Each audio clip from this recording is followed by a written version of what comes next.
Right. As you must have seen so many people suffering with so many psychological problems. So I'd like to know how easy it is to manipulate a person's mind and get into their head.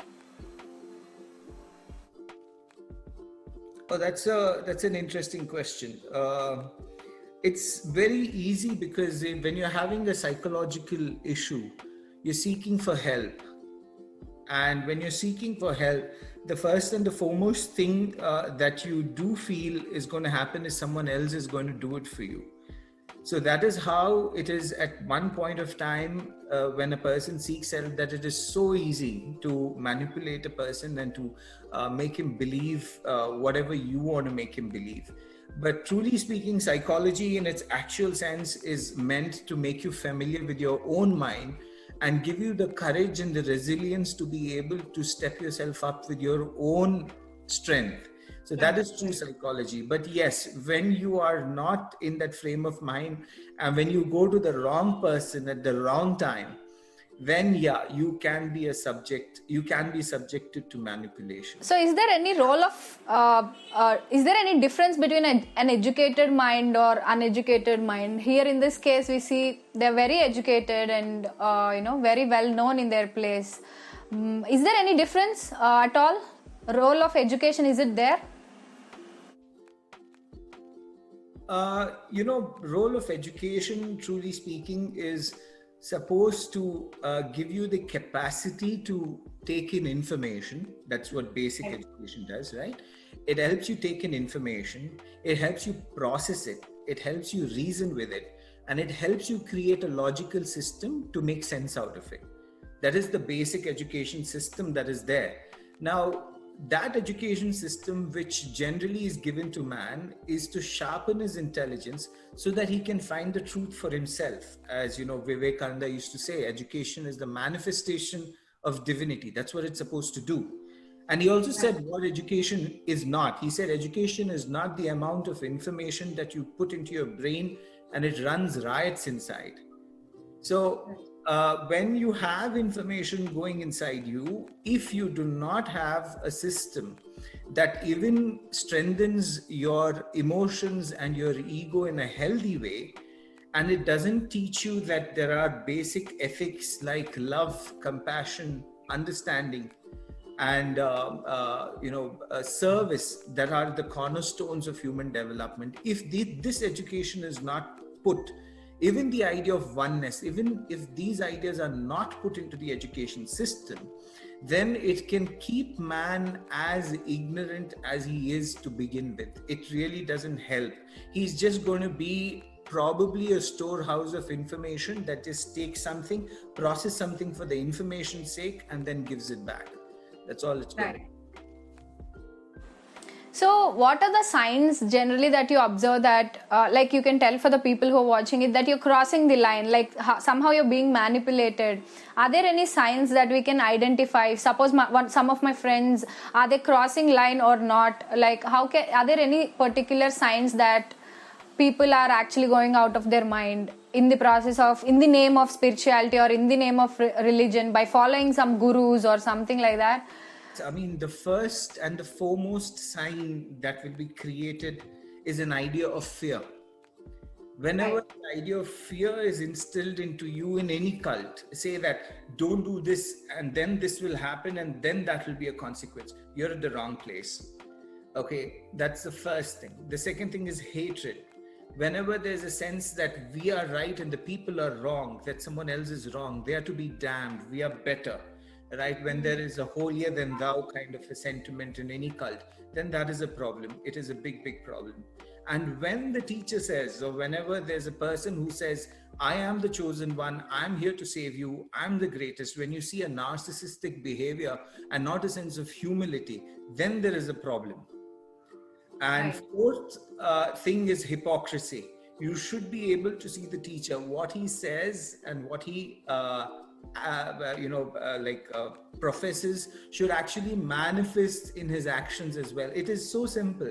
You don't need to go for big tests. You should see most of the teachers, the first thing they love speaking about is understanding, and they speak stuff like compassion, and they speak stuff like love, right?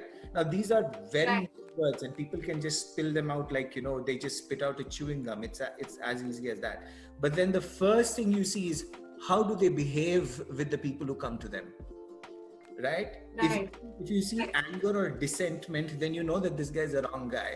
And the second thing is, you have to counter your teacher, you have to question, and you see how they respond to that.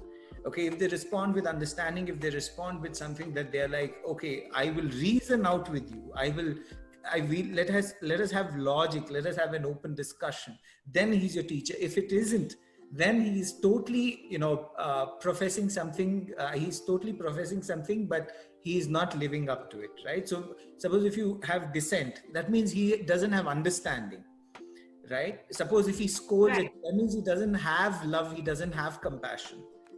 So these are the simple things, but these are the four things that you should be able to look first into immediately into whenever a teacher is going to when you know that a teacher is manipulative. Yeah. And what is your message for the people who are getting very scared about this incident and all? I've seen my friends, family friends, everybody is so scared about this incident as if this is happening for the first time. And they're very scared that they're even not appreciative of religion, whatever they were following also. It's good that we don't follow any religion and be right in our minds than to follow somebody. People are thinking that way. So what is your message for them? I mean, in the sense, you see, people for a long time, till they are awakened or till they have attained some spiritual insight, will always lean on to somebody. So suppose if today people are not going to listen or watch or, believe in some religion, they will end up believing in some film star. Okay, or they'll end up believing in some writer, or they will end up believing in some organization that is like, social oriented organization. We are going to listen to somebody. That's because whatever people say, we do not have, we are not confident enough to have our own belief system. And another thing is, the second we have our own belief system, which we think we will, our ego will come and tell us that I know I'm right and I want others also to follow me. Right? And then somehow again we will end up influencing others, talking about our views, that suppose if a person is going to say, I want you all to hear my views, I listen to no one, I have my own views, but now you're going to listen to me, right? So you're always going to have somebody or the other. So there's absolutely nothing that you can do anything about. The best thing to do, really speaking, is to learn spirituality from genuine people, for which you would have to study a little bit about genuine teachers. One. The second thing is to have this capacity to reason out for yourself. First of all, there is a power in us that gives us a hunch of what is right, what is wrong, what is good, what is bad. Right? And then you should question it out to see. Even the Gita says that you've got to question out, you've got to reason about Exactly. what you're trying to believe. Right? So there is absolutely no harm in doing that. But you see, people are still going to be vulnerable. Okay, suppose if you have a family which says, nothing's going to happen, everything's going to be fine, and we're going to believe our own system. But tomorrow, if one person from that family has cancer, or one person from that family has an autoimmune disease that's not going to be healed, right? What's going to happen is that no amount of psychology or no amount of self-belief is going to work. There, people are going to lean on to something. And these are the times when people are most vulnerable to lean on to these kind of gurus to seek some sort of higher dimension kind of help, right? But at such times, it is best to believe in science, which is one, right? And the other is to believe in one's own prayer, okay? One's own belief in one's own God, and stick to it. So these are the best ways, even when you're vulnerable. And the third thing you spoke about is fear in terms of what is happening. There's really nothing to be afraid of in terms of that. But what you do need to be is watchful, right? It was clear that the influence that these people came under didn't happen in a day. It happened over years. Right. So whenever you are in such sort of a thing where you are in a cult or something like that, please speak to everybody about it. The first thing the gurus who are into this are going to tell, this has to be a secret. This is a secret that God has told me to ask you to keep it for yourself. you have to be clear of such things, and you got to speak it out to others. You got to let know what you're doing in general. Don't keep all these rituals a secret. They're dangerous by themselves, and there's nothing to be afraid of, truly speaking. But you got to be watchful. You got to be watchful about the people around you. You've got to be watchful of such tendencies where people are isolating themselves and carrying out queer rituals at night. You know, it's not that they'll be a problem to themselves. They could even be a problem to us, you know.